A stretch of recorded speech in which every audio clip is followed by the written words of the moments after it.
반갑습니다. 네, 안녕하세요. 안녕하세요. 교육 백과사전. 네, 박시영 TV와 교육 언론 창 교육 전문 단체죠. 교육 언론 창은 교육 언론 창은 뭐 1년 된 네. 교육 전문 그 인터넷 언론사라고. 인터넷 언론사 교육 언론 창과 함께 협업하는 방송입니다. 교육 콘텐츠 재미없을 수는 있지만 중요합니다. 근데 저희가 현장에 있는 생생한 이야기들을 많이 다루면서 네. 그래도 재밌게 뿌려보려고 최대한 노력할 거고요. 저는 되게 재미있던데. 저도 재밌었어요. 네, 계속 되면서 이제 재미가 이제 솟아날 겁니다. 네. 예. 네. 교육 언론 창과 박시영 TV가 의욕적으로 준비한 교육 백과사전 두 번째 시간을 갖도록 하겠습니다. 네. 자, 오늘은 이 터줏대감 벌써 이제 두 번째인데 터줏대감이 됐습니다. 성기선 교수님 자리에 있고요. 네, 반갑습니다. 가톨릭대학교 성기선 교수입니다. 네. 네. 그리고 오늘 특별한 손님 패널로 모셨습니다. 교육계의 뭐 영임인재인데 민주당 샛별. 영임인재 교육계의 샛별 네. 백승아 의원 모셨습니다. 박수로 맞아주시죠. 네. 반갑습니다. 안녕하세요. 반갑습니다. 더불어민주당 교육위원회 국회의원 백승아입니다. 반갑습니다. 야, 지난 총수 때 진짜 고생 많이 해요. 네. 네.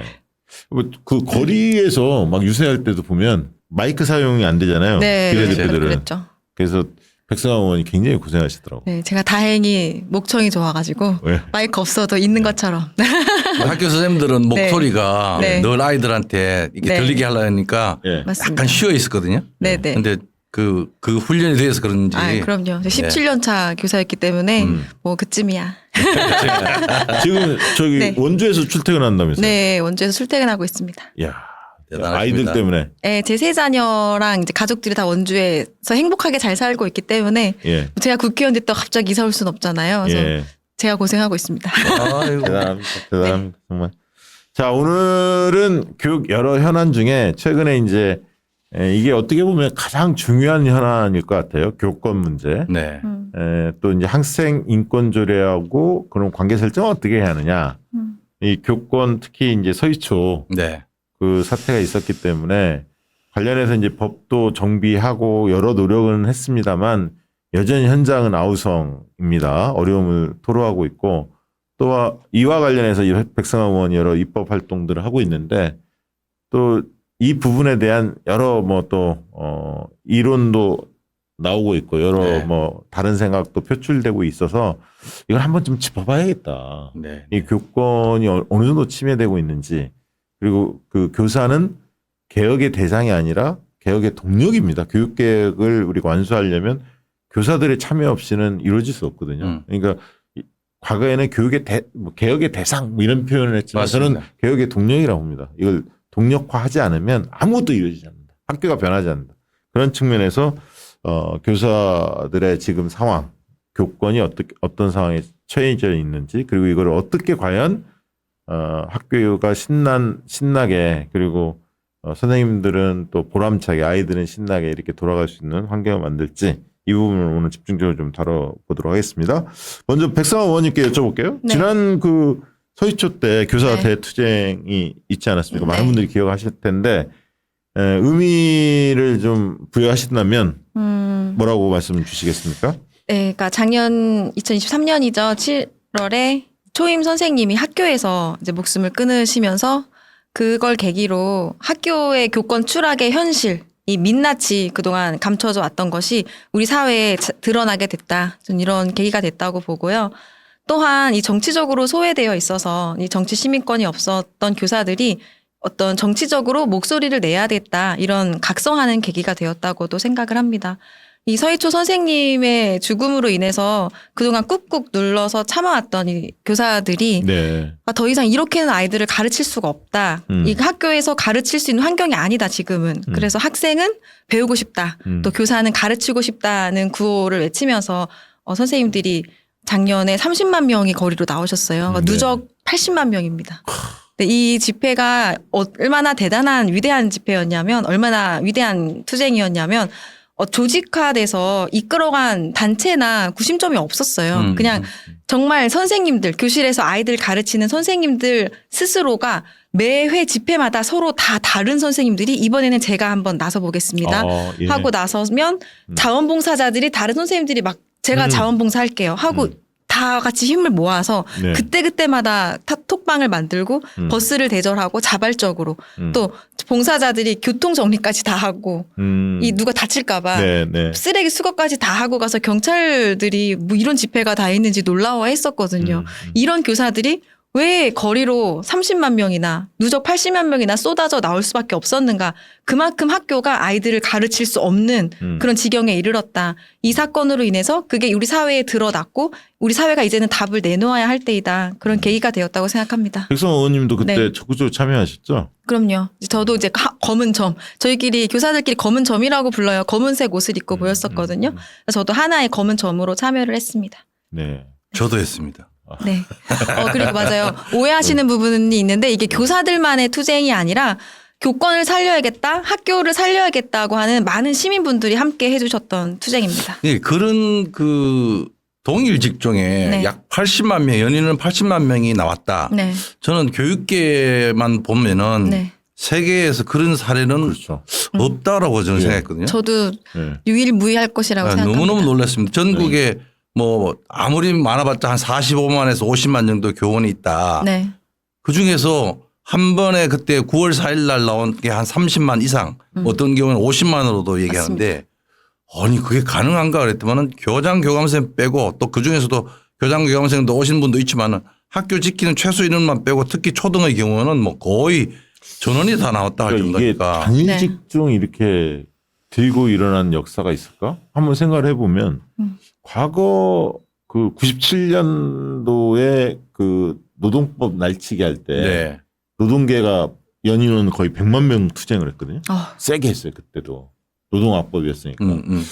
그 이후로 거의 최초 아닌가 그런 생각이 들 정도였습니다. 맞아요. 굉장히 뭐 많은 걸 느끼겠죠. 왜냐하면 자녀들을 키우는 분들은 그래도 요즘에 그 학교 현장이 어떻다라는 걸 간헐적으로 알고는 있었지만 아이들이 자녀가 다 이제 성인이 된 학부모들 아니 이게 성인이 된 어른들 같은 경우는 야 옛날 생각만 하는 이해를 거거든. 못하는 거예요. 옛날 야, 생각하는 거예요. 선생님들 그렇게 힘들어? 예, 무슨 예, 일이 예. 있었어? 왜 그래?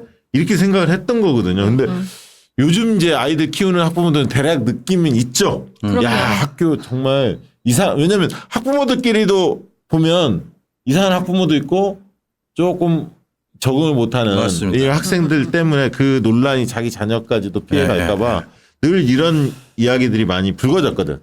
교수님 한번 좀 진단을 해주시죠. 이 어떻게 해서 지금까지 이런 상황이 오게 됐는지 학교 현장이. 이게 학교의 변화가 이제 구조적으로도 그렇고 많은 변화가 있습니다. 이를테면은 90년 말에 5.3일 교육개혁안 이후부터 소위 말해서 신자유주의라든지 또는 수요자 중심주의라든지 뭐 이런 어떤 얘기도 하고 또 한편으로는 인구수가 이제 줄어들고 예전에는 다 자녀였다면 지금은 그렇지. 한둘. 그렇죠. 예전에 이제 중국에서 네. 소황태자군 뭐 증후군 이런 얘기가 있었어요. 그러니까 중국이 이제 이 한 집안에 그렇죠. 하나밖에 예. 못 낳도록 그러니까 출산 제한을 했잖아요. 네네네. 그러니까 이제 예를 들어서 한 집안에서 할아버지 할머니 외할아버지 외할머니 있고 이모 고모 엄마 아빠 있는데 애는 하나예요. 그러니까 그 아이 하나를 위해서 모든 정열과 열정을 쏟는다는 거예요. 네. 그러다 보니까 그 아이 중심으로 모든 세상을 판단하는 자기 자녀 중심주의가 훨씬 강화됐죠. 네. 그러니까 그게 문제시 됐는데 왜냐하면 뭐 어마어마하게 비싼 장난감도 사주고 막 그랬다는 거예요.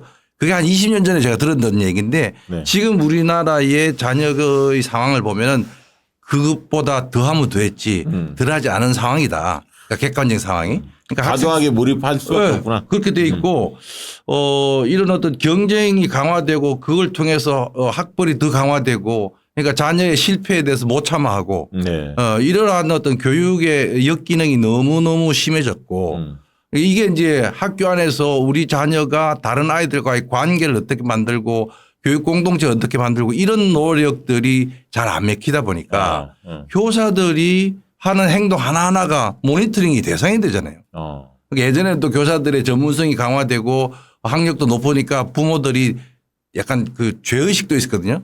미안하죠. 우리 아이를 맡아주시니까. 근데 지금 그게 거꾸로 돼서 다 대졸자가 되고 대학원 졸업한 학부모들이 있다 보니까 교사의 전문성에 대해서 일일이 이제 간섭하기 시작하는 거죠. 이러다 보니까 교사들이 학부모와의 관계에서 수평적인 뭐 이렇게 대화를 하고 이렇게 되는데 그게 감시 감독 또는 요구 사항에 대한 자기 아이 중심으로 요구들이 막 들어오니까 네네. 부모들이 힘들어하고 뭐 뿐만 아니라 지금 좀 이따 얘기하시겠지만은 아동복지법이라든지 뭐 학폭에 관련된 법률이라든지 이런 법률들이 학교 담장을 넘어와서 교실 문 안으로 들어와 있다는 거예요. 그러니까 학교라고 하는 교육적 공간을 법의 공간으로 법화 사회라고 그러는데 모든 걸 법의 잣대로 갖다 대다 보니까 뭐 사제 관계, 친구 관계, 학부모의 어떤 공동체 이런 것들이 사라진 사회. 하여튼 그게 첨예되다 보니까 이런 교권 침해에 대한 문제, 아이들 간의 갈등, 학부모와 교사의 갈등, 교직원 안에서의 갈등 이런 것들이 융화될 틈이 없이 너무나 경직화됐다. 그렇게 이해가 분석할 수가 돼요. 있습니다. 예. 분위기가 옛날에는 진짜 선생님들 학교에 맡기면 부모들 입장에서는 늘 선생님이 잘 좀 지도해 달라 이러면서 그럼요. 선생님에 대한 의존도랄까요? 예. 뭐 이런 게 굉장히 높았는데 그럼요. 지금 아까 그런 이유도 있고 또 한 가지는 뭐 또 그런 게 있죠. 이제 학원이라는 게 현실적으로 존재하니까 네. 이제 사교육을 담당하는. 예. 그러니까 학원과 학교를 또 비교하기도 하고 예. 그 다음에 이제 가정에서 맞벌이 부부도 많이 계시고 가정에서 아이들을 제대로 케어하지 못한 부모들이 학교에서 다 뭔가 해주길 바라는데 맞아요. 현실적으로 불가능하잖아요. 사실. 그러니까 가정교육 자체가 지금 네. 좀 망가졌다고 할 정도로 집에서 앞서 얘기한 것처럼 그런 예절 에티켓이라든지 관계라든지 사회성이라든지 이런 것들에 대한 것들을 제대로 훈련 안 시키다 보니까 그 모든 걸 학교에다 의존하기 시작하는 네. 거죠. 네. 그리고 모든 게 학교 교사의 책임이라고 생각해 버리니까 거기에서 이제 젊은 교사들이 갖는 뭐랄까 불편함, 억울함 이런 것까지 다 겹치다 보니까 이게 이제 학교가 문제가 되는 거죠. 예전에는 약자가 학생이었고 학부모였다면 그러니까 흔히 말하는 수요자가 약자로 맞습니다. 보였는데 그리고 선생님의 힘이 센 학교의 힘이 센 느낌이었는데 공급자가 이제 바뀐 거예요. 오히려 학부모들이 세고 교사들이 약자가 되는 지금 그런 상황을 마주치는 것 같습니다. 네, 첨언하자면 지금 교사와 학부모는 신뢰 관계를 형성해야 되거든요. 그러니까 교육이 이렇게 단절적으로 이루어질 수가 없어요. 학교와 가정이 분리될 수가 없고 학교에서의 교육이 가정으로까지도 연결돼야 되고 서로 연계가 돼야 되려면 서로 신뢰 관계가 형성이 돼야 되는데 지금 그 신뢰 관계가 깨어져 있는 상태입니다. 그래서 우리 아이를 어떻게 할까 봐 또 교사들은 내가 이 말 하면은 나를 신고할까 봐 지금 서로 신뢰 관계가 깨져 있기 때문에 학교가 지금 불안한 사람들의 집단이 되어버린 거죠. 그리고 저는 또 제가 세 자녀를 키우는 입장에서 보면 부모님들이 또 아이들을 좀 믿어주셔야 돼요. 그러니까 우리 아이가 학교에서 정말 모범적으로 잘 지낼 수 있다. 학교에서 제대로 사회화되어서 많은 걸 배울 수 있다. 우리 아이는 할 수 있다. 이런 믿음을 좀 가지셔야 되는데 우리 아이가 학교에서 어떤 일을 당할까 봐 또 학교에 친구랑 싸울까 봐 무슨 손해를 볼까 봐 학교에 적응 잘 못할까 봐 너무 걱정이 지나치신 면이 없지 않다. 저는 이렇게 생각을 해요. 아이를 잘 할 거라고 믿어주는 것도 필요하거든요. 그러면 감시의 시선이 아니라 믿음과 신뢰 또 격려, 응원 이런 시선으로 좀 바라봐 주시면 좋겠다 이런 생각이 듭니다. 지금 학교 현장에 일어나는 교권 네. 침해 사례들이 굉장히 많을 텐데 네네. 선생님들 간에는 그런 게 공유가 좀 됩니까? 그럼요. 이런 일이 있었다 뭐 이런 게? 그쵸. 공유가 몇 가지 되죠. 소개를 좀 해주시죠. 어떤 일들이 벌어지는지. 가장 지금 문제가 되는 건 아동학대 신고인데요. 그러니까 교사의 적극적인 교육활동 또는 정당한 생활지도가 이 아동학대로 신고를 당하고 있어요. 그러니까 심지어 어떤 경우까지 있냐면 이 아이를 칭찬을 많이 해줬는데 우리 아이는 칭찬을 안 해줬어요. 그래서 우리 아이가 불쾌했다고 아동학대. 정서학대. 네, 정서적 아동학대. 특정 학생을 좀 네. 칭찬하면 안 되는구나. 네, 그리고 칠판에 나와서 문제를 풀라고 시켰는데 이 학생이 잘 못 풀었어요. 그럼 다른 친구들 앞에서 망신을 줬다고 또 아동학대. 뭐 에어컨을 틀면 사실 춥잖아요. 네. 끄면 덥고. 네. 그래서 어떤 친구는 틀어달라 그러고 어떤 친구는 꺼달라고 합니다. 야. 그것도 다 모두를 만족시킬 수가 없죠. 그럼 그거 안 틀어준 것도 아동학대. 거의 뭐 이런 식으로 흘러가고 있어요. 그러면 지금 네. 이런 교권 침해로 뭐 이렇게 법적으로 다투는 게 되게 네. 초등학교에서 예. 제일 많이 일어나요? 초등이 제일 많이 일어났고 이 초등학생들이 지금 중학생이 되면서 중학교, 고등학교, 대학교까지 올라가고 있습니다. 야. 네. 그러면 그게 네. 뒤에 좀 더 언급을 해봐야겠습니다만 학생 인권 조례하고도 좀 네. 연관성이 좀 있는 건가요? 저는 이 두 개 교권과 학생 인권을 제발 이 갈등의 개념으로 바라보지 않았으면 좋겠어요. 그러니까 저는 교권이 있어야 학생 인권을 지킬 수 있다. 이런 입장이거든요. 그러니까 저희 자녀를 좀 예를 들어보면 교실이 붕괴된 적이 있었어요. 1년 동안.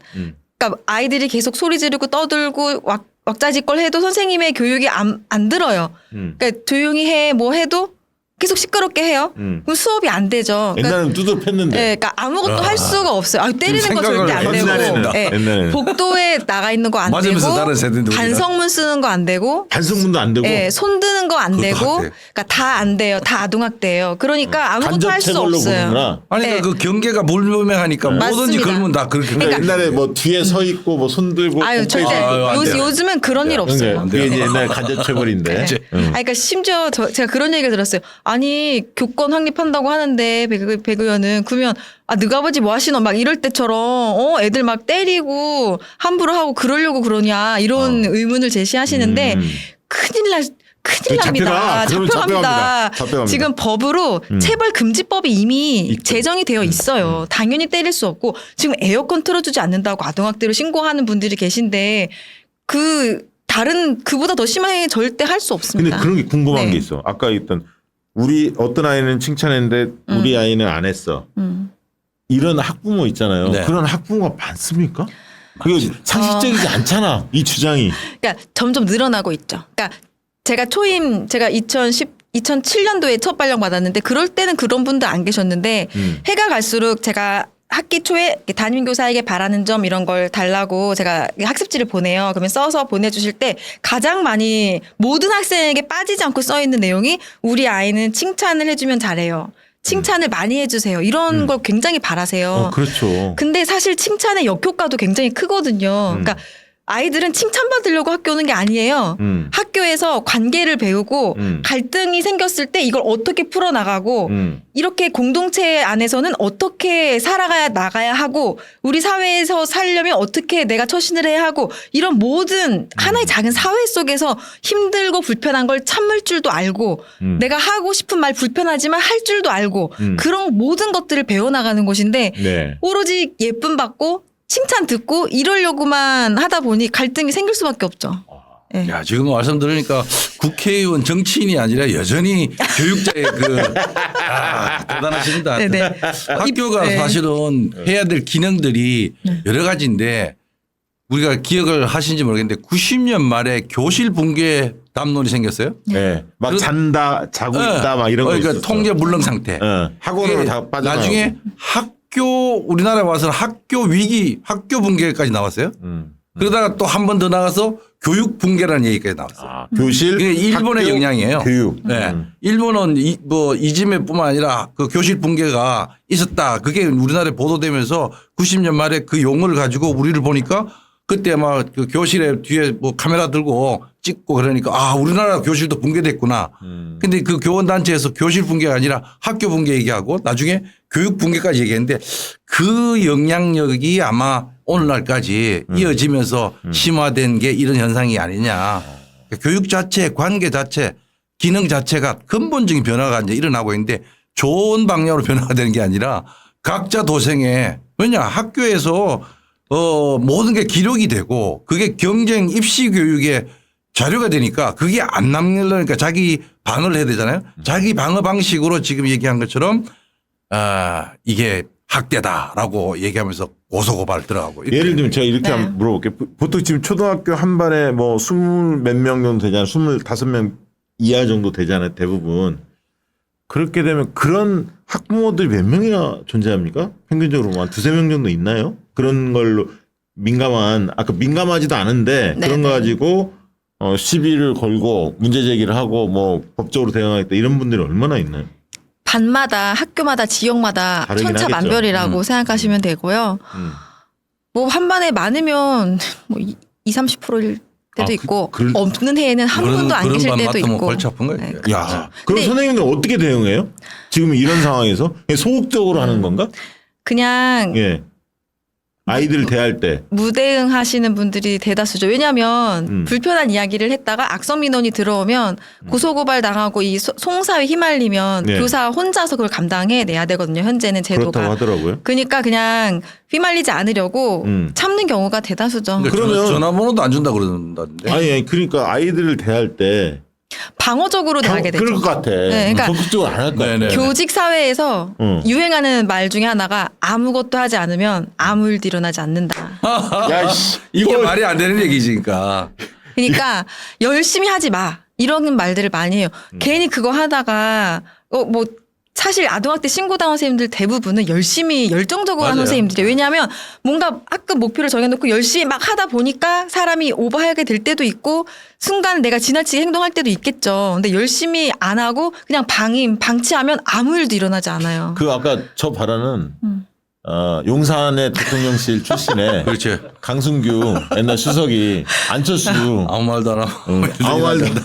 아무 말도 하지 않으면 아무 일도 일어나지 않는다. 이게 지금 교육 현실입니다. 하지만 대부분의 선생님들은 말로 자조적으로 그렇게 할 뿐이지 또 엄청 열심히 하고 계세요. 그렇죠. 맞아요. 네, 학습 자료 글이 올라가면 댓글 수백 개 달립니다. 이 자료 너무 좋은데요. 저도 해보고 싶은데 공유해 주세요. 막 이런 댓글 수백 개씩 달려요. 아니, 그러니까 열심히 하려고 하시는 거죠. 선생님들의 스트레스 지수가 굉장히 높을 것 같아. 늘 긴장 속에서 지금 수업을 한다는 거 아니에요? 아이들 맞아요. 케어를. 그렇죠. 그리고 최근에 어떤 조사 보면은 네. 교사들의 그 스트레스 지수가 어마어마하다는 게 나와요. 그러니까 일반 노동자들에 비해서 이를테면은 뭐 교사 10명 중 한 7명 정도가 폭력에 직간접으로 노출되는데 그걸로 인하다 보니까 정신 건강이 심각하다 그런 얘기를 해요. 이 예를 들어서 제가 한번 네. 자료를 보면요. 네. 직무 스트레스와 관련된 질문에 대해서 민원 대응 업무가 어렵다. 이게 한 38% 나오고 네. 학생 생활 지도 상담 27%, 행정 업무 21% 수준으로 어렵다는 얘기하고요. 그걸로 인해서 여러 가지 정신적 스트레스 때문에 1년에 한 40% 정도가 뭐 상담을 받거나 정신 치료를 받거나 그런 경험을 하고 있다고 지금도 그렇고 있다고 얘기를 하고 있습니다. 그러니까 옛날에는 제 기억으로는 초등, 중학교, 고등학교 이렇게 따져보면 선생님들이 저희 그냥 네. 자랐을 때만 해도 중학생들이 사춘기가 많았잖아요. 중학생들이 말을 잘 안 듣잖아, 사실. 그렇죠. 그래서 중학교가 힘들었을 것 같아. 제 느낌에는 고등학교는 중이병 있어요. 중이병 있잖아. 그 고등학교는 그냥 어쩌지 입시니까 뭐 대충 분위기는 있잖아. 학업 뭐 그쵸. 이렇게 뭐 공부하는 분위기가 있잖아. 일부러 네. 뭐 놀고. 중이병이란 말도 있고. 포기할 사람 포기하고 공부할 사람 공부하자. 근데 초등학교는 왠지 뭐 편안할 것 같은 느낌이 있었거든. 근데 지금 들어보면 훨씬 더 초등학교가 가장 어려울 것 같아. 선생님들 지금 입장에서는. 그 설문조사에는 초등 선생님의 정서적 스트레스가 가장 심하다고 나온 결과가 있습니다. 그러니까. 네. 그 지금 대부분 또 초등학교 선생님들 중에 대부분은 또 여자 선생님들 그쵸. 여교사의 비중이 여교사의 높습니다. 비중이 아주 높잖아요. 맞습니다. 자, 그러면 지금 그 서희초 사태 이후에 교권 관련법이 개정된 걸로 사법인가요? 뭐 네, 오법이라고. 오법이라고 네, 하나요? 네. 네. 그 법이 통과된 걸로 들었는데 그 네네. 내용이 뭐고 그 다음에 그 이후에 그럼 학교 현장은 좀 나아졌는지도 좀 알려주시기 바랍니다. 그 내용은 굉장히 많기 때문에 네, 핵심이 뭡니까? 뭐 일일이 말씀드리긴 어려운데 뭐 아동학대 처벌법에 교사의 생활지도가 아동학대로 뭐 처벌당하지 않는다 이런 내용들이 들어가 있고 또 교권 침해를 뭐 학부모는 교권 침해를 하지 않는다 뭐 이런 내용들이 다 들어가 있기는 해요. 그런데 선언적 내용에 그쳐 있고 실제로 그런 일이 벌어진다 해도 교사를 막 보호할 수 있는 제도적 장치는 아무것도 없습니다. 그러니까 선언적인 내용이었다. 그래서 실제로 작년에 그렇게 침해했을 때 그 학부모가 뭔가 제재를 받는 법적 장치는 없는 거군요. 교권보호위원회라는 게 있긴 있습니다. 근데 교권보호위원회를 열지 않으려고 하는 관리자들도 많고 교보위에 열려서 가해 학생으로 이제 조사를 받게 나오면 그때 아동학대로 신고를 하는 사례가 부지기수예요. 그러니까 이 교권 침해 사건이 아동학대 사건으로 넘어가는 거죠. 그래서 내 아이가 가해자가 될 것 같으면 이제 이거를 물불 안 가리고 막 이제 학부모들이 대응하니까 이제 이 교사가 평소에 우리 애에게 이렇게 했다 이런 식으로 이제 학대로 신고를 해버리니까 이 교보위 자체는 이제 흐지부지되고 학폭 사건으로 넘어가는 거죠. 그러니까 선생님들도 그 문제적인 행위가 있었을 때 네. 이걸 크게 다루려고 안 하는구나. 그쵸. 잘못하면 이게 그리고 소송권으로 걸리니까. 사회 문화적으로도 아니 무슨 교사가 학생을 고소하냐, 네가 좀 참아야지. 너는 어른인데. 어른이고 스승인데 이런 문화가 팽배해 있고 선생님들 자신들도 그렇게 생각을 많이 하세요. 네. 그러면 지금 그 관련법이 개정됐지만 네. 실효적인 측면에서는 별로 효과가 크지 않다라고. 그렇죠. 왜냐하면 제가 두 가지만 얘기를 해보면 작년에 이 학생 생활지도 고시라는 게 발표가 돼서 여기에 학생 분리 제도가 생겼어요. 그러니까 생각해 보세요. 제가 지금 촬영하다가 혼자 막 소리를 지르면서 여기를 막 빙글빙글 돌아요. 어떻게 하지 마세요. 하지 마세요. 이래도 계속해요. 그런 방법은 잠시 여기 대기실로 잠시 가서 분리. 진정하고 다시 오십시오. 이렇게 할 수밖에 없잖아요. 네, 사실상. 네. 왜냐하면 방송은 나머지 분들이 진행을 하셔야 되니까. 그럼 제가 나가서 왜 이런 행동을 했느냐. 누군가 옆에서 정서적으로 좀 도움을 주면 저도 금방 안정이 되겠죠. 그러니까 이런 제도가 있어야 되는데 지금 선언적 내용에 그쳐서 이렇게 할 수는 있는데 학칙으로 정한다. 해버리니까 별도의 인력도 없고요. 장소도 없고 예산을 안 줘요. 그러니까 법으로 법제화가 안 되어 있으니까 실효성이 없는 거예요. 그러니까 제가 의원실에 조사를 해봤는데 이 학생 분리제도를 위한 예산을 배포한 교육청이 단 한 군데도 없습니다. 그러니까 작년에 원래 법제화를 하려고 했어요. 여야가 힘을 합쳐서. 근데 교육부에서 법제화까지 안 해도 생활지도 고시만으로 충분하다. 우리가 다 할 거다라고 했는데 안 했죠. 제대로 안 됐죠. 정권이죠? 예, 이주호 장관이 하겠다고 호언장담 해놓고 안 한 거죠. 그래서 제가 이번에 법제화하는 입법 발의를 서해초 특별법안에 이걸 넣어서 했고요. 이게 이제 총선 공약으로 좀 내세우신 거죠? 그리고 어떤 내용입니까 그러면? 그거 말고 한 가지 더 말해야 되는데. 하나 더 말씀하세요. 그러면. 또 왜 변하지 네. 않았냐면 가장 큰 이유인데요. 아동복지법 개정이 작년에 이루어지지가 않았어요. 그러니까 교사들이 현재 가장 고통스러운 것은 나의 적극적인 이 생활지도 학습 지도가 아동학대로 신고당하는 거거든요. 그것만큼 무서운 게 없어요. 신고당하면 수개월 동안 혼자서 내가 무죄라는 걸 입증해야 돼요.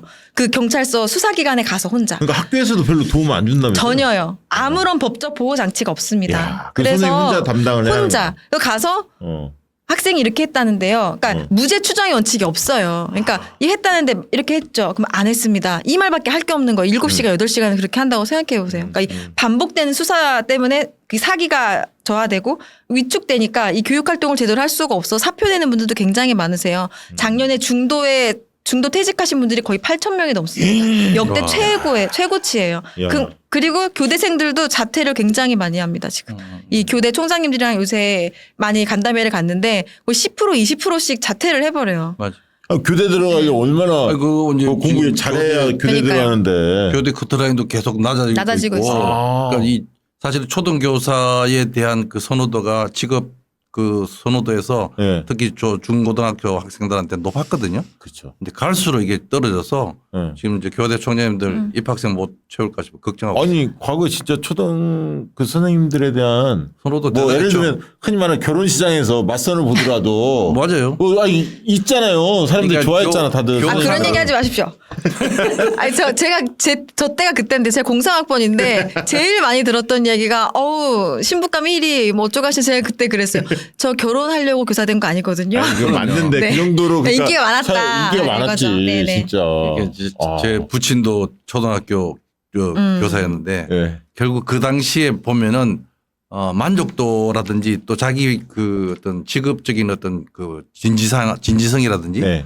뭐 충실성 이런 게 굉장히 좋았거든요. 네. 그렇죠. 근데 특히 더 초등 교장의 경우에는 직업 만족도 1위라 그러잖아요. 네, 네. 근데 갈수록 이제 이게 떨어지는 거예요. 그러니까 지금 이게 다 연관돼 있는 거야. 그쵸. 지금 말씀하시는 게. 여러 가지 환경들이 교육을 이렇게 좀 이렇게 지원하고 우리 교육이 우리 사회 변화에 얼마나 큰 영향을 줬다는 걸 생각해 보면은 더 많은 대우를 해주고 더 많은 지원을 해줘야 되는데 갈수록 이렇게 후퇴하고 있다. 지원은 별로 없고 지금 오히려 저 흔히 말하는 학교 현장에서 아이들 케어하다가 일어난 일 가지고 네. 시비 걸고 소송 그렇죠. 걸리고 아주 아유 참. 사실 가르치는 일이 굉장히 보람된 일이거든요. 그렇죠. 그러니까 아이들이랑 함께 지내기 때문에 선생님들이 동안이 많으세요. 그 좋은 기운을 받으니까 서로 소통하면서 동안이 많다고? 네. 동안 지금 본인 얘기하는 것 같아. 야, 의원님, 어디 가면 20대라고 하시죠? 네. 야, 그렇구나. 40입니다. 진짜 동안이죠. 굉장히 직업적 보람이 큰 직업이고 원래는 맞습니다. 굉장히 아까 교육 동력이 돼야 된다고 개혁에 그러셨는데 사실 교육 개혁의 주체가 되어야죠 교사가. 네. 그런 일들을 선진국에서는 이 교육제도나 민주주의가 발달한 선진국에서는 교사에 대한 대우가 좋고 교사가 그 교육 개혁의 주체가 되어서 활동을 합니다 실제로. 그러니까 그런데 지금 이렇게까지 사기가 떨어졌다는 것은 지금 학교 현장이 정말 말도 못하게 제도적 보호를 받지 못하고 있는 현상이 일어나고 있다 이렇게 보시면 되겠습니다. 특별법 아까 추진 중이라고 네네. 하는데 입법 발의를 한 건가요 지금? 서희초 특별법이라고 제가 이름은 특별법으로 지었는데 사실 특별법은 아니고요. 네. 제가 6개의 법안을 냈어요. 네. 먼저 교원 본질 업무 법제화, 그다음 수업 방해 학생 상담 지원 및 분리 조치 법제화 아까 말씀드린 거죠. 그다음 학교 민원 처리에 대한 법, 그다음 아동복지법 개정안, 또 학교 폭력 조사 권한 명확화, 그다음 마지막으로 이 무고성 아동학대 피해 교원을 위한 교육활동 보호 지원 법안 이렇게 6가지를 냈습니다. 조금 네. 그 설명할 내용이 있으면 조금 설명을 해주시죠. 어떤 내용이 많은데 한 2가지 정도만 네, 그럼 네. 이야기를 드릴게요. 네. 가장 제가 사활을 걸고 가장 중요하다고 생각하는 것은 사실 교육의 법안은 아니고 복지의 법안인데요. 네. 아동복지법 개정안이에요. 그러니까 이 정서적 아동학대의 범위가 너무나 모호하고 객관적인 기준이 없습니다. 그래서 기분 상해죄라고 불러요. 그러니까 기분이 상하면 그냥 고발이 가능한 고소가 가능한 거예요. 기분 상해죄. 네, 그렇게 부릅니다. 어. 그래서 지금 이 너무 모호한 법안을 조금 더 명확하게 하자. 그러니까 지속적, 반복적이거나 아니면 일시적, 일회적이더라도 그 정도가 좀 심한 것. 뭐 요 정도 수준이면 헌법재판소에서 예전에 나왔던 판결을 참고해서 만든 문구인데 요 정도 수준이면 되지 않을까 해서 발의를 했는데 반대하는 목소리가 있기는 해요. 이렇게라도 하면 이 무분별한 아동학대 신고가 조금 줄어들지 않을까 그런 생각이 있고요. 또 지금 교직 사회에서만 이렇게 아동학대 무분별한 신고가 일어나는 게 아니고요. 사회 전반적으로 또 부모도 나를 혼내면 아이들이 아동학대를 신고를 하는데 그거에 걸리는 게 다 지금 이 정서적 아동학대 기준이 모호한 거기 때문이거든요. 그 법을 좀, 좀 명확하게 하자. 지금 어디까지 너무 할까지? 구체적이면 또 안 되니까 제가 아까 말씀드린 그 정도 수준으로 제시를 반복적, 지속적이거나 반복적 네, 지속적이거나 아니면 일회적 뭐 일시적이더라도 정도가 조금 심한 것. 뭐 이 정도로 하면 판사님이 판단할 때 그래도 좀 좁혀지지 않을까 하는 생각에 그렇게 발의를 했고요. 또 한 가지는 아까 말씀드린 학생 분리제도 이 법제화. 그래서 이걸 제가 좀 오해를 받고 있어요. 그러니까 이 법안이 학생을 배제하고 이 학생의 학습권을 빼앗는 거 아니냐 이렇게 해서 반대하시는 분들이 있는데 좀 오해를 풀고 싶습니다. 저도 이 보편적인 아동 인권, 학생 인권을 지켜야 한다는 입장이고요. 네. 제가 학교에 있을 때 학부모님들과 아주 사이가 좋았다는 거. 학생 인권 아주 중시하는 사람이라는 걸 먼저 이야기 드리고요. 근데 지금 너무나 이 학생 인권에 대한 것이 강조되다 보니 이 교사의 가르칠 권리가 지금 추락을 했는데 이걸 보호해준 제도 자체가 없잖아요. 그래서 이 정서적으로 힘들다고 해서 그냥 신고를 하고 이런 것들을 위해서 학생이 막 뛰어다니고 이 학교 수업을 계속 방해하고 심지어 폭력을 쓰고 옆에 학생을 때려도 교사는 저지할 수 있는 권리가 없어요. 그러면 그럴 때 네. 다른 학부모들이 들고 일어나지 않나요? 만약에 그게 아이들이 어떤 애 때문에 선생님 혼냈는데 걔 때문에 참 저 뭐 어떻게 해 뭐 이런 얘기가 나오면 다른 맞아요. 학부모들도 이렇게 그런 사례가 단톡방이나 있었어요. 뭐 이런 게 있잖아요. 네. 그럼 네. 소문이 금방 나거든. 맞아. 그런 사례가 제 다른 말을 옮겨줘 뭐 등등등등. 그것도 이런- 민원이죠. 민원이죠. 그런 사례가 있었죠. 그 이번에 전북에서 이 아이가 교감 선생님 막 뺨을 때리고 욕을 맞아. 하고 이런 사건이 있었는데 봤어. 그때 제가 전북에 가서 같이 기자회견을 했는데 그때 그 나머지 24명의 학부모님 중에 한 분이 나오셔서 막 울면서 호소를 하셨어요. 그 문제행동 일으킨 학생의 인권도 중요하지만 나머지 우리 24명의 학습권도 제발 존중해달라. 우리 애들은 맞죠. 지금 학교 등교하기를 무서워하고 겁내고 스트레스 때문에 전학 가고 이사 갈 생각까지 하고 있다. 이 다수의 학생들의 수업권도 제발 보장을 해달라. 이렇게 그 학부모님이 막 눈물로 기자회견을 하셨거든요. 네. 그런 목소리도 우리 박시영님이 말씀하신 것처럼 분명히 있고요. 네. 제가 이 발의한 법안은 그래서 이 학생을 그냥 분리해서 배제시키겠다는 게 절대 아니고 이 문제 행동을 일으킨 학생들도 다 정서적인 이유가 있어요. 네, 네. 지금 네. 그냥 심심해서 문제를 행동을 하는 게 아니라 정서적인 다 어려움을 겪고 있는 거거든요. 그럼 이걸 그냥 방치하나요? 저는 그거야말로 인권 침해고 아동 학대라고 생각해요.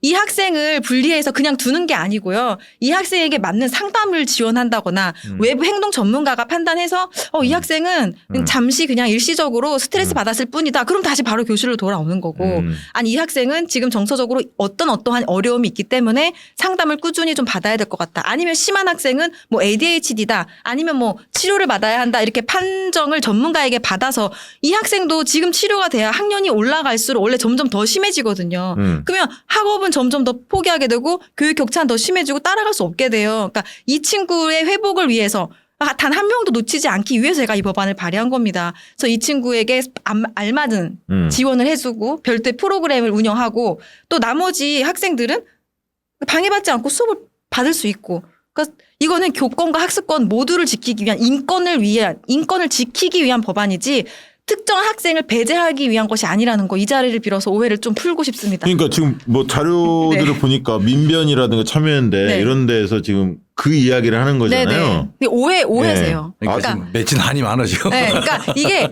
그냥 뭐 아무나 교사가 지금 에어컨 안 틀어준다고 아동학대로 신고당하는데 아무나 막 배제시켜서 수업 들어오지 마 이렇게 절대 그렇게 할 수 없어요 학교 현장은. 그러면 지금 네. 이런 그 참여연대나 민변 이런 데서 지금 네. 학교 현장에 일어나는 일들 네, 지금 네. 말씀하신 네. 내용을 충분히 알면서도 이렇게 반대하는 건가요? 서로 가치와 이념의 차이가 있겠죠. 그리고 저는 학교 현장에서 올 1월까지 근무하던 사람이고 그분들은 아니시잖아요. 그러니까 그렇긴 제가 하죠. 조금 더 네. 현장을 더 잘 알고 있지 아니 않을까 그러니까 이거는 생각해요. 충분히 만나서 대화를 하다 보면 해결책이 나올 수 있어요. 대화지만 이게 학교가 다양한 구성원들의 학생들로 구성되어 있잖아요. 네. 예를 들어 지금 우리가 가장 바람직한 교육이라고 하는 게 개인 맞춤형 교육이라고 그러잖아요. 그렇죠. 그렇죠. 그러니까 개인 맞춤형 교육 그러면은 되게 성취 수준을 기준으로 해서 뭐 상중하로 나눠서 개개인의 학습을 지도한다 이런 생각하는데 사실은 지금 우리 의원님이 얘기한 것처럼 정서적인 문제라든지 심리적인 문제라든지 행동적인 문제 수많은 다양성이 존재합니다. 그러면은 그 학생들을 그냥 일반 평균인의 기준으로 만약에 가르치면은 그 아이들은 따라오지도 못할 뿐 그렇죠. 아니라 그렇죠. 정신적인 준비도 안 되는 아이들 많잖아요. 아픈 그러니까 친구들이 많이 이 있잖아요. 학교가 이런 문제를 어떤 식으로 좀 맞춤형으로 할 건가를 고민해야 될 것이고 지금 그 첫 번째 출발이 아마 이런 문제 아동 문제 행동을 일으키는 아이들을 교실로부터 분리시키는 거잖아요. 그런데 그 분리 받아 가지고 어떻게 별도의 또 다른 교육이나 치료를 할 수 있는 시스템도 갖춰야 되잖아요. 그렇죠. 그러니까 그게 일단 필요하다는 얘기를 해야 되고 또 그런 인력과 예산과 시설과 이런 제도화가 필요한데 지금 이제 뭐 시민단체나 이런 데서는 그 자체가 벌써 배제라고 하는 생각 때문에 지금 반대하는 거다 말이죠. 그러니까 그 오해를 불식시키려면 그 이후 작업들을 네. 우리 의원님 계속 이거는 지금 제가 학생 통합 지원 법안도 그래서 발의를 했습니다. 그러니까 이 학생들을 어떻게 통합적으로 지원할 것인지에 대한 법안을 저뿐만 아니라 비슷하게 한 4분 정도가 국회에서 발의를 했어요. 이건 교육부 추진 사항이기도 하기 때문에 앞으로 구체적인 시행령이 다 나올 겁니다. 그래서 이 학생들을 지원하고 한 명 한 명이 모두가 다 건강하게 학교 생활을 성장할 수 있도록 저도 돕고 싶습니다. 저는 아까 성기성 교수님 그 앞에서 이야기했지만 아이들이 이제 한두 명밖에 안 낳기 때문에 네. 그 한두 명 자기 자녀에 대해서 애정을 그 과도하게 그 뭐랄까요 애정을 담아서 이제 지켜보는데 이제 그게 이제 삐뚤어지게 나가는 경우들이 있다 이제 그 말씀 주셨는데 그런 측면에서 본다면요. 네. 아까 그런 문제 있는 정서적으로 좀 적응하지 못하는 심리적으로 적응하지 못하는 학생 때문에 학습권을 침해받는 아이들, 그 학부모들도 목소리가 세질 거예요. 왜냐하면 아까 그 학부모들도 자기 아이가 한두 명밖에 없거든 지금. 그러니까 분위기 망치는 거예요. 그러니까 그 학습권을 주장하는 학부모들의 목소리가 저는 또 굉장히 세질 거고 그게 학교의 아까 새로운 민원, 네. 그 교사 선생님들도 그것도 고민이 될 거고. 그렇게 부딪힐 것 같아. 맞습니다. 그러니까 이게 네. 이제 학교에서 일어나는 모든 일들 정보들이 학부모들 다 알거든요. 알죠. 아이들이 이게 얘기하지. 이제 무슨 뭐 핸드폰 다 들고 다니니까 그렇죠. 어떤 일이 났는지 시시콜콜이 보고되기 때문에 네. 지금 얘기한 것처럼 다수의 침묵 소수의 뭐 소란인데 지금 다수의 침묵이 오히려 또 더 큰 힘이 돼서 나는 그럴 것 같은데. 예. 그게 이제 대립적으로 될 것 같은데. 이게 말씀하신 대로 의원님 그런 어떤 제도를 만들지 못하면 학교 현장은 더더욱 혼란 속에 맞습니다. 빠져 학부모끼리의 대립 이렇게 갈 가능성이 상당히 커요. 그래서 자, 이 법안이 꼭 통과돼야 되고. 네. 그래서 한번 여쭤보고 싶은 게 이 교권과 학생인권 네. 상호 보완적인 상호 조화로운 이런 방안은 없습니까? 그러니까 답은 조화로워야 된다. 조화로울 수밖에 없다. 이렇게 되는데 그 과정은 사실은 많이 이제 그 복잡해집니다. 우리가 그 서울이나 경기나 이 혁신학교 경험이 있습니다. 혁신학교가 갖고 있는 모형을 보면은 교권과 학생 인권이 서로 상호 조화된다는 것을 보여줬어요. 네. 상호 존중하고 인권 교육하고 공동체의 그 문화를 만들고 네. 학부모들과 교사들이 학교 일을 같이 협업하고 거기서 어떤 갈등도 일어나지 않아요. 그러니까 그럼에도 불구하고 그런 지금 일어나는 것들은 법적인 제도적인 장치를 해서 마련할 수 있는데 사실은 이제 교육권이 학생들의 인권과 충돌된다라고 한다는 것은 보수적인 시각에서 학생 인권 조례 때문에 뭐 서희조 사건 이런 것들이 생겼다라고 하는 비판점에서 시작되는 건데요. 사실은 이제 뭐 교사들의 교육권 그러면은 부모들이 원래 자녀 교육권을 우선적으로 가졌잖아요. 네네. 그러면 이제 공교육인 학교에 보내면은 교육권을 학교에다가 위임하는 거예요. 그렇죠. 아침 그렇죠. 등교부터 하교까지는 부모가 갖고 있는 교육에 대한 권리가 교사에게 가 있습니다. 네네. 그럼 교사에 대한 신뢰와 교사에 대한 어떤 그 자율성을 존중해 준다면은 일단 학부모와의 관계에서는 사실 법적인 문제는 그 다음 문제고 그런 존중해 줘야 되고요. 그렇죠. 학생들의 인권 문제는 사실은 뭐 우리 세대가 경험하는 것처럼 그 당시에는 노예 교육이었어요. 그렇지. 우리 노예였어 진짜. 사람이 아니었어요. 아니 뭐 티걸레 자루로 맞고. 아유 마대자루로 누가 한 명이 뭐 잘못했으면 흥분하시네. 말만 아니 하실 것 같아. 공동 책임이었잖아.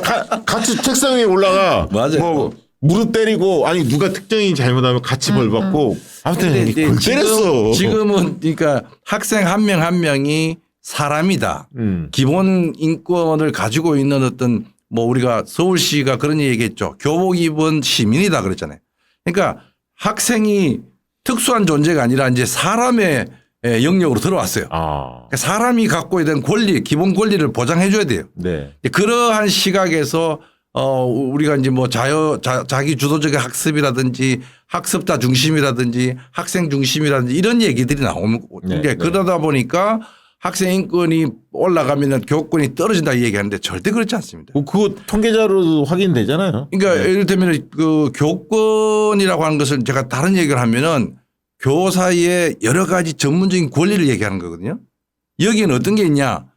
수업권, 교육과정 구성권, 평가권 이런 전문성이 사실은 더 강조되는 게 교권이에요. 네. 교사의 인권하고 교권하고는 또 다른 의미가 있는 건데 적어도 지금 교사의 교육권을 침해하는 부분은 일단 교사의 전문성으로 확보할 수 있어야 되고 교사의 인권을 보장해 줘야 돼요.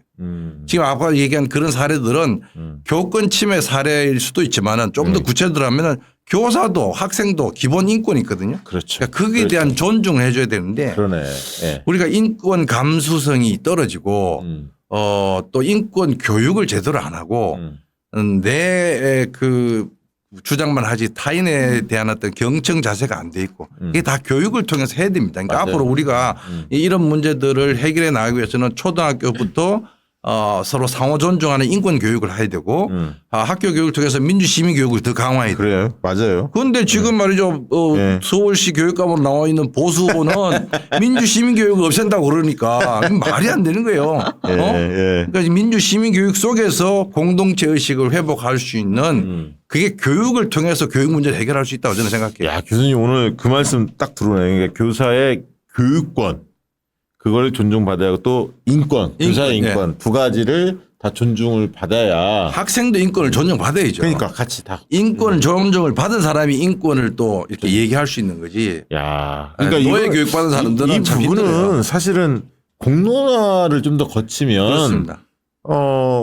합의할 수 있는 부분들이 꽤 나는 많이 나올 것 같은데 왜냐하면 네. 현장 속에서 일어난 일을 가지고 판단하면 되거든 합리적으로. 지난번에 서울시에서 학생, 교사, 학부모들이 공동선언문도 나왔어요. 교육 공동선언문 만들어서 네. 같이 그런 지금 얘기한 것들을 네. 같이 함께 다 해보자. 네. 아니 그런 협약 같은 것도 해야 되고 학생들도 이제는요. 예를 들어 우리나라 학교 운영위원회가 있는데 이게 이제 뭐 영국 모델로 따올 때 교사 학부모, 지역인사가 참여해서 학교 운영에 대한 의사결정에 심의나 자문기구를 활동하거든요. 네. 근데 학생이 없어요. 그러니까 우리는 아직 학생들 미성숙한 존재라고 생각하기 때문인데 이제는 학생들도 발언할 수 있게 해야 자기 돼. 학교의 규칙을 정하고 어떤 그런 것들의 목소리도 낼 수 있는 예. 교육 3주체의 어떤 영역을 인정해 줘야 되는 거예요. 아니 지금 뭐 초등학교도 그 반장 뽑고 정교 뭐 회장 이런 걸 선출하는 게 많이 있잖아요. 네, 자치활동 다 하고 네, 있습니다. 그 그거잖아요. 이상으로 그 이상으로 네. 아이들이 자기의 삶을 규정하는 거에 대한 의사결정권에 참여할 수 있다. 그게 민주 시민교육이에요. 주옥 같은 말씀. 근데 그게 진짜 어려운 근본적인 이유는 교사에게 정치 시민권, 정치 기본권이 없습니다. 그러니까 교사가 정치의 문외한이고 정치를 몰라요. 정치에 관심 가지면 큰일 나는 줄 알아요. 왜냐하면 교사들은 지금 법적으로 정치 기본권을 제한받고 있거든요. 그런데 교사가 시민이 아니에요. 그러니까 정당하게, 그러니까 엄밀히 말하자면 교사는 지금 시민이 아닙니다.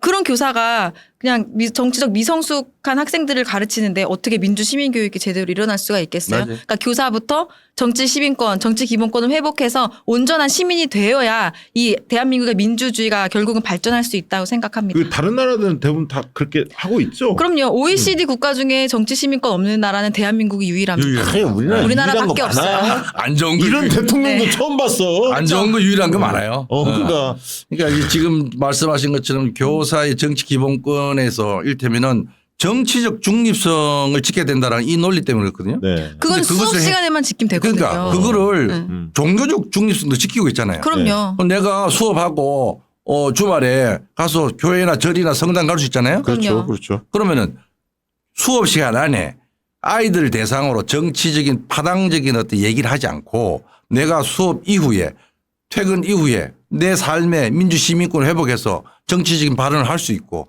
그런 거 아니에요? 그렇죠. 똑같은 거예요. 제가 정치시민권 이 기본권 회복 법안도 발의를 7개를 했는데요.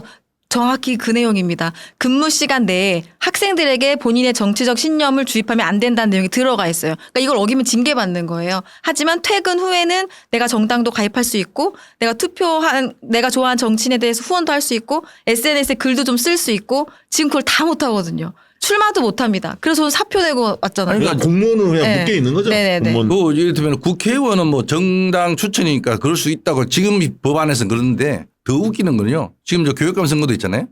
교육감 선거는 정당에서 추천하지 않지 않습니까? 네. 맞습니다. 그런데 거기에 교육감 선거에 가장 영향력을 많이 받고 있는 단체 집단이 교사단체, 교사 집단이잖아요. 예. 교사들이 교육감 선거에 이런 방법도 못하게 돼 있는 거예요. 이 말이 안 되는 거예요. 그리고요 그러니까요. 교육감 선거는 학생들 고등학교 학생들은 투표권 줘야 돼. 네, 만 16세로 내려가야 돼요. 아 진짜 네. 가장 그 직접적 이해관계가 있는 게 학생들 아니에요. 맞습니다. 지금 아유. 교육감 선거 얘기가 나와서 말씀인데 이 교육감 선거에 가장 관련되어 있는 교사 학생이 배제돼 있네. 네, 배제되어 있는 거예요. 야. 어떤 언급도 할 수가 없어요. 지금 서울시 교육감도 선거 네. 국면에 돌입했는데 교사들이 난 누구를 지지한다 이런 정책이 좋다라고 공식적으로 말도 못해요. 그 교사 출신 교사 출신이 교육감 할 수 있어야 되잖아요. 네. 휴직하지 않고. 예. 아니, 다른 거 차치하고라도 교육감은 그렇잖아요. 교육감이라도 할 나도 수 그건 있는 처음 되잖아요. 알았어요. 교수들은 사퇴하지 않고 출마할 네. 수 있고 교사는 근데 안 교사는 되더라고. 교육감 100일 전에 되려면 사퇴를 사표 해야 내고 나가야 돼요. 네. 야 이거 그리고 예를 들어서 뭐 페이스북이나 이런 SNS에 좋아요도 특정 누르면 후보가 안 돼요. 하면은 좋아요를 누르잖아요. 잡혀가? 선관위에서 연락 5번까지는 계속 본대요. 어. 그 6번인가 뭐 일정 횟수를 넘어서잖아요. 경고 들어온다는 거예요. 참. 이게 이런- 말이 안 되는 이런 상황입니다. 제가 그래서 선거 때 선생님들이 저 지지하시는 글 쓰고 이런 게 티가 나갖고 제가 그 지인들한테 부탁을 했어요. 교사 커뮤니티에 제 SNS에 와서 댓글 달고 좋아요 누르지 말라고 가서 글 좀 써달라고 제가 부탁을 한 이런 웃기지도 않은 일까지 있었다니까요. 그러니까 저 좀 지지해 주세요 이래야 되는데 와서 저 지지하지 말라고 제가 그분들 혹시나 법적 처벌 받으실까봐 이게 그러니까 말이 됩니까? 이번에 조희영 교육감 뭐 이렇게 나가게 된 그 처음 시작도 네. 교육감 선거에 이 모금을 교사들이 했는데 그 사람들이 해직되고 나중에 그 사람들 복직시키면서 이 문제시 됐던 거예요. 다 연결되어 있습니다. 말도 안 되는 일입니다 진짜. 그러니까 지금 그 서울시 교육감 선거가 이제 10월 16일 날 10월 있죠. 16일. 네. 그러니까 다음 주 금토일 날이 이제 사전 투표입니다. 사전 투표 때 직장인들은 그때 적극적으로 투표하셔야 돼. 왜냐하면 이 평일 날 치러지는데 16일이 수요일이잖아요. 근데 8시까지 보궐선거는 원래 투표 네. 시간이 아마 8시까지일 텐데 이게 이제 그 직장인들은 투표하기 쉽지 않아요. 서울에서 또 특히 이제 퇴근하더라도 교통이 막히고 어쩌고 하다 보면 투표하기 쉽지 않습니다. 이게 사실상 보궐선거가 되게 사전 투표에서 투표율이 그러니까 낮아서 네. 그러니까 제가 지금 걱정인 게 방향이 사실 엉뚱하게 갈 수 있어요. 교육감 선거에 시민들이 관심이 별로 없으시거든요. 근데 교육감의 권한은 어마어마하게 많아요. 네. 그 쓸 수 있는 예산이나 그 정책이라든지 학생들 교육에 엄청 영향을 많이 끼치는데 관심도가 떨어져서 투표율이 18%에서 20% 정도밖에 안 됩니다. 그래서 제가 너무 걱정인데 서울 시민 여러분, 우리 서울시 교육감 선거 꼭 관심 가져주시고요. 저는 사실은 제가 교사 출신이어서 이 현장을 잘 알고 있어서 할 수 있는 법안들이 너무 많거든요. 그래서 교육감도 교사 출신이 되면 좋겠다 이런 생각을 했었는데 지금 올라오신 후보들은 교사 출신이 없으세요. 네. 그래도 지금까지 살아온 삶의 여정 속에 정의롭고 또 공정하고 상식의 수준에서 삶을 살아오신 분들로 뽑으셨으면 좋겠어요. 그러니까 제가 현장 출신 국회의원이니까 우리 교육감 후보님들 또 교육감 되시면 교육감님이랑 끊임없이 소통하고 교류하고 연대하고 논의하면서 현장에서 필요한 일들 꼭 같이 협력해서 정책화하고 법과 제도 만들 테니까 꼭 상식적인 분으로 꼭 뽑아주십시오. 네, 윤석열 정부의 그 분야별 평가를 보면 뭐 경제, 뭐 예를 들면 부동산, 뭐 교육, 외교, 안보 뭐 여러 가지 하잖아 이렇게 해보면 거의 교육이 거의 꼴등이에요. 꼴등이에요. 늘. 지금 뭐 의료파 뭐 네. 대란 그런데 예. 교육 대란 상황입니다 지금. 맞아요. 네. 그 저기 지금 뭐랄까 그 의대생들 다 내년에 1학년으로 다시 그렇게 아니 그러니까 의대 그 입학 정원을 늘리는 그 부분도 교육의 영역이고요. 그렇죠. 그다음에 지금 AI 디지털 교과서 같은 부분도 매우 중요한 부분이고 중요하고. 내년에 고등학교 무상교육 그 예산 제로화된 것도 엄청난 그것도 행입니다. 그것도 그렇죠. 사람들이 잘 모르더라고. 이거는 말이 안 되는 맞습니다. 거죠. 사람도 몰라. 그러니까 지금 1인당 등록금이 한 160만 정도 되는데 예. 그걸 다 그것도요. 예전에 등록금을 낼 때 생각해 보면 대기업이나 공무원 자녀나 군인 자녀나 이런 분들은 그 기관에서 대줍니다. 네. 그러니까 그걸 내는 사람들은 사실은 중하층에 오히려 가난한 사람들이 돈을 더 많이 냈던 구조인데 이제 그걸 다 무상화 시켰잖아요. 근데 이걸 다시 내년에 예산이 지금 제로 상태예요. 네. 국회에서 많이 좀 그 지원해 줘야 되는데 지금 심각해요. 민주당에서 법안 발의를 하셨어요. 이 무상교육 기한을 연장하거나 아니면 아예 기한을 두는 조항을 없애서 계속 이 무상교육을 할 수 있도록 고교 무상교육을. 근데 정부 측에서 지금 안 해주려고 하고 있거든요. 그러니까 야, 이거 고교 쟁점화 시켜야 돼. 무상교육을 안 해주고 있어서 저희가 지금 법안 준비도 했고 쟁점화 시키고 있습니다. 네, 그러니까 이번 국감을 통해서 예산에서 확실하게 해결하려고 약 합니다. 9,700억 정도 드는데 47.5%를 중앙정부, 예. 47.5%를 교육청, 예. 5%를 지자체 이렇게 되거든요. 네. 그럼 47.5%에 해당되는 돈이 날라가는 거예요. 극단적으로 이럴 수 있어요. 자, 시도교육청 학생 수 줄어드니까 그 돈으로 고교 무상교육비 다 되라. 그러면은요, 지금 예산이 안 그래도 이제 세수가 줄어들어서 교육청 예산이 지금 창구가 비었거든요. 거기다가 유보 통합한 데 들어가고 고등교육에 들어가고 지금 AI 디지털 교과서 뭐 이걸 한다고 또 특교에서 더 빼는 바람에 일반 교부금 줄어들었고 네. 이제 무상교육까지 이제 좀 있으면 또 무상급식까지 다 날릴 지경이에요. 네. 맞습니다. 그러니까 이거는 말이 안 되는 현 행위라고 봅니다. 정부에서 했던 교육 정책 저는 딱 한 3가지밖에 안 떠올라. 저는 뭐냐면 만 5세 뭐 입학 그 논란 한번 벌였죠. 그 망했죠. 그다음에 갑자기 윤석열 대통령이 뭐 수능 불수능 뭐 킬러 이야기해서 문항. 킬러 문항 뭐 해갖고 뭐 사교육 카르텔. 학원 때려잡겠다 해서 뭐 하면 난리를 쳤는데 소득이 없었어. 오히려 이 네. 정권에 사교육비가 훨씬 증가했어요. 이 정권 동안. 맞아요. 이 갑자기 의대 정원 2,000명 늘린다 뭐 한다 해가지고 오히려 사교육 업체 매출 저희 요새 조사했는데 매년 늘어나다가 이번 정권 때 최대 늘어났습니다. 아니 그러니까 그렇게 하니까 그다음에 세 번째가 이제 그 의료 대란이었고 그다음에 이제 마지막 최근에 이제 뉴라이트 한국 뭐 역사 교과서. 사람들이 역사 교과서도 그렇죠. 교육부를 다 장악했더라. 제가 보니까 이 교육 백과사전이 네. 앞으로 계속 될 것 같아요. 윤 정부가 있는 동안은 교육 백과사전 주제가 넘쳐나요, 넘쳐나. 그러니까 참 감사해. 감사해요. 이슈를 계속 이걸 할 수 네. 없는 시기가 좀 왔으면 좋겠습니다. 네. 네. 그리고 이 얘기 한번 여쭤볼게요. 사립학교 같은 경우 중고등학교가 네. 더 아까 이런 뭐랄까요 이런 교권 침해 이런 게 더 심하지 않아요? 공립학교와 사립학교 차이가 있나요 혹시?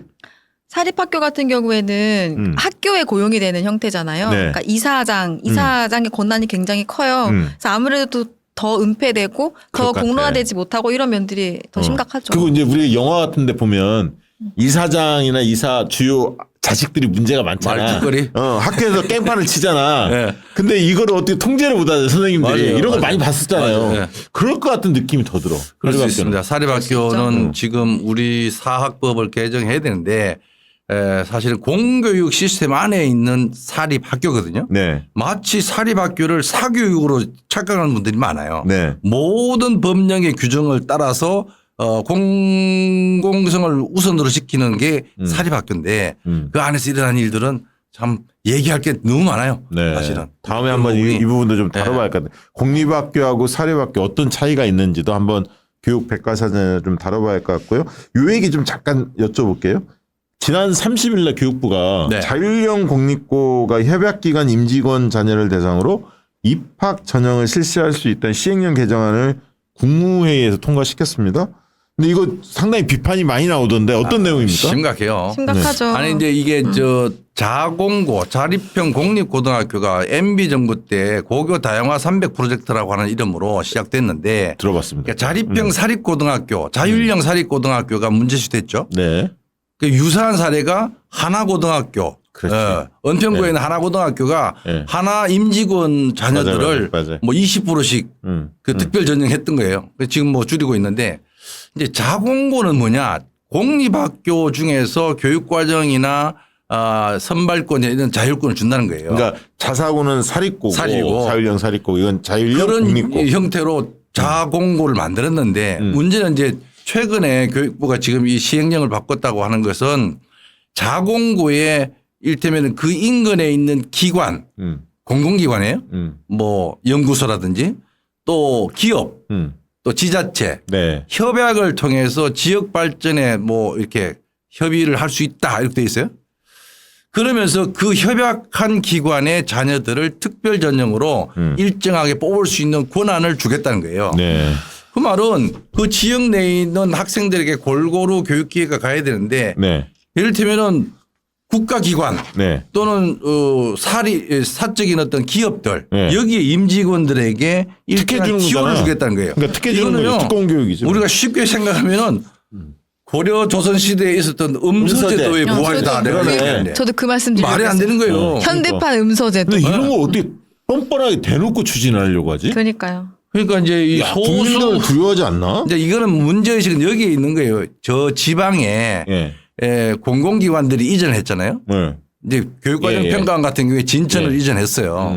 그럼 거기에 이전하면은 임직원들이 이사 오기를 기대했는데 이사를 안 하고 계속 서울에서 출퇴근한단 말이에요. 아. 그렇죠. 그럼 그 옆에 있는 학교에다가 그러면 연구소의 직원들을 일정 좀 받아주면은 내려올게. 뭐 이런 분위기가 있다는 거죠. 그러니까 그건 일부분인데 그게 확대되다 보니까 공공기관, 기업, 뭐 지자체 그 종사자들의 자녀들을 특별 전형해 근데 주겠다. 그게 전제가 이제 거기 지역에 있는 자율형 공립고 네. 공립고가 뭔가 성적이 좋다든가 뭔가 유인 동기가 있어야 그렇게 갈 거 아닙니까? 그러니까 이제 그런 것들을 만들기 위해서 특혜를 줌으로써 우수 자원들이 모여지면은 학대도 좋아지고. 좋아지고 상승작을 한다는데 역으로 따져보면요. 그런 학교가 하나 만들어지잖아요.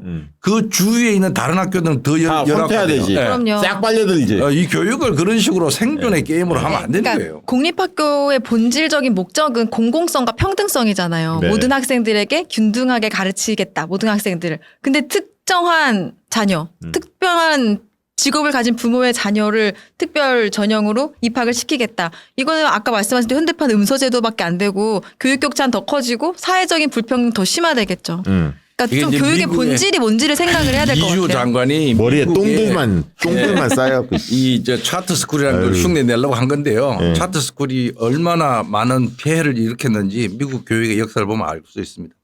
아, 그리고 끝으로 그 노무현 전 대통령 관련된 얘기를 좀 여쭤보고 싶은데요. 그 사실 우리가 저는 뭐 여론조사 전문가이기 때문에 여론조사 계속 해보면 국민들 그 역대 대통령 누구를 좋아하냐, 누구를 존경하냐 이렇게 물어보면 압도적 1위가 노무현 대통령이 나오고 그렇죠. 있습니다. 이건 네. 오래됐어요. 네. 사실 이렇게 나온 지는 거의 거의 한 지금 십몇 년째 맞습니다. 그렇게 되고 있는데 노무현 대통령을 비하하는 이런 그 교육계 일부겠지만 그런 계속 되어 왔어요. 그런 것들이 네, 가끔씩 네, 네.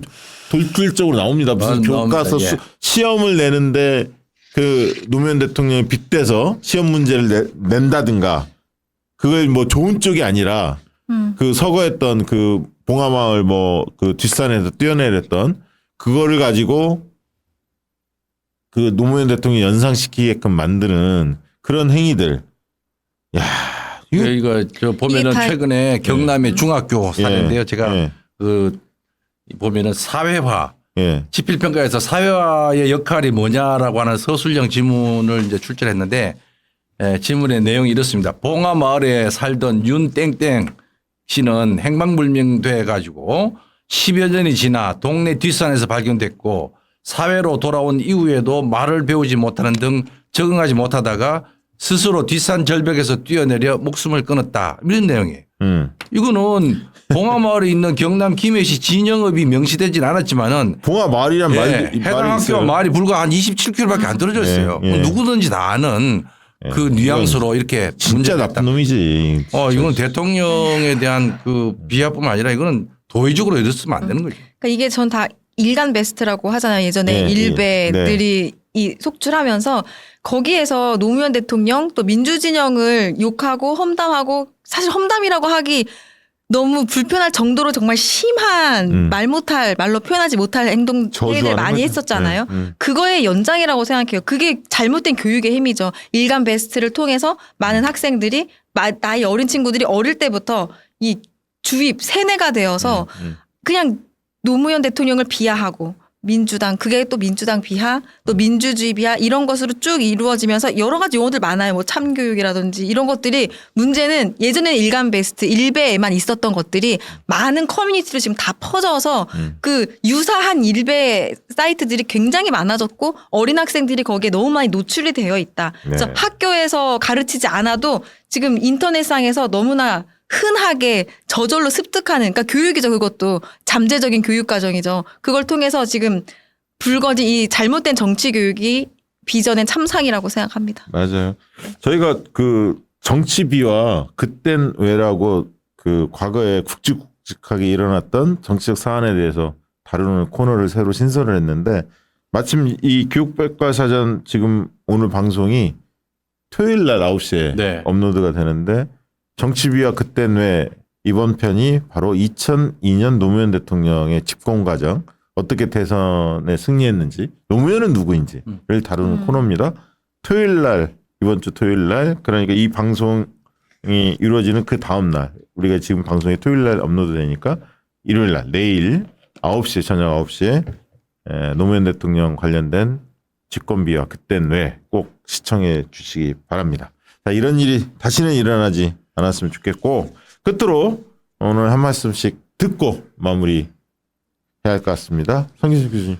네, 그 교육백과사전이 다양한 문제를 다루는데 저는 이제 그렇게 생각합니다. 학교가 좀 밝고 행복하고 희망차고 서로 위해주는 생활 공동체가 살아있는 그런 걸 경험해야 우리 사회도 앞으로 민주화되고 정말 발전할 수 있는데 우리 아이들이 지나치게 경쟁하고 타인을 무시하고 지금 얘기한 그런 정치적인 어떤 또 그 바이어스까지도 교육 평가에 들어왔다는 게 참 문제인데요. 상호 존중하는 문화를 만들기 위해서는 우리는 어떻게 해야 될 건가 서로가 각자 주체들이 고민해야 될 지점 그런 이슈들이 너무 많이 있습니다. 우리 교육 문제 정말 심각합니다. 앞으로 10년, 20년 아니 100년까지 지켜야 될 우리 교육이 이번 정부 들어와서 너무너무 많이 흔들리고 교육의 그 대란이 지금 일어나고 있습니다. 교육감 선거도 잘해주시고 교육 문제에 대해서 계속 관심을 가져주시면은 여러분들의 뜻을 모아서 교육백과사전이 더 발전할 수 있을 것 같습니다. 네. 의원님 한 말씀 해주시기 바랍니다. 먼저 교육백과사전 초대해 주셔서 너무 감사하고 재밌었고요.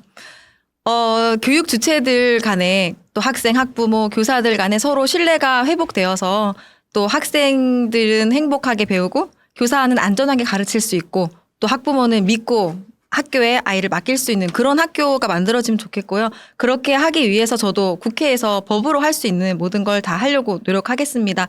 다만 이게 법으로만 되는 건 아니거든요. 그러니까 부모님들께서도 감정 코칭을 할 때 보통 감정에는 공감을 다 해줘야 하지만 행동에는 경계를 지어줘야 되는 게 감정 코칭입니다. 그냥 군화병이라고 하는데요. 모든 것을 다 그랬구나 하면서 받아주는 게 교육이 아니거든요. 학교는 교육을 하는 공간이고 여기에서는 싫고 불편한 것도 감수할 수 있는 공간이다. 이런 것들을 좀 사회적으로 인식이 퍼질 때 학교가 조금 더 건강한 공간이 되지 않을까 합니다. 우리 다 같이 힘내서 행복한 학교 만들도록 저도 노력하겠습니다. 네, 감사합니다. 저도 한 말씀 드리면 지금 여론조사를 해보면 서울교육감 선거가 정근식 조전혁 후보가 팽팽한 것 같습니다. 오차범위 내에서 여러 여론조사를 보면. 근데 지금 이대로 가다가는 투표율이 뭐 한 20%대 나오지 않을까 이런 우려들이 많이 쏟아지고 있죠. 투표율이 한 20%대가 나오면 민의가 왜곡될 수가 있거든요. 민심이 왜곡될 수가 있습니다. 그래서 투표에 적극적인 분들은 되게 이제 연세가 있으신 분들은 적극적인데 이 교육감 선거는 특히 학부모들이 적극적으로 좀 나서 주셔야 합니다. 30대, 40대들 적극적으로 좀 투표해 주셔야 할 것 같고요. 특히 이제 정근식, 조전혁 두 분의 살아왔던 가정이 너무 그 비교가 되잖아요, 사실. 그리고 지금 현 정권 교육 정책이 마음에 든다. 그러면 조전혁 후보 쪽을 열심히 지지하시면 될 것 같고요. 현 윤석열 정권의 교육 정책이 문제가 많다. 이러면 정근식 후보를 주목할 필요가 있죠. 네, 아마 그 부분들의 입장 차이는 두 후보 간에 분명한 차이가 있어 보이고요. 여러분들 적극적으로 참여해서 교육감 선거 그리고 서울에 안 산다 하더라도 경기도 인천에 사시는 분들도 서울 직장에 다니시는 분들 많이 계실 텐데요. 직장 동료들 중에서 서울에 사는 분들 많이 있을 겁니다. 적극적으로 투표에 참여할 수 있도록 좀 홍보 부탁드립니다. 오늘 방송은 이것으로 마치도록 하겠습니다. 고맙습니다. 감사합니다. 양질의 상품을 착한 가격에 박시영TV.com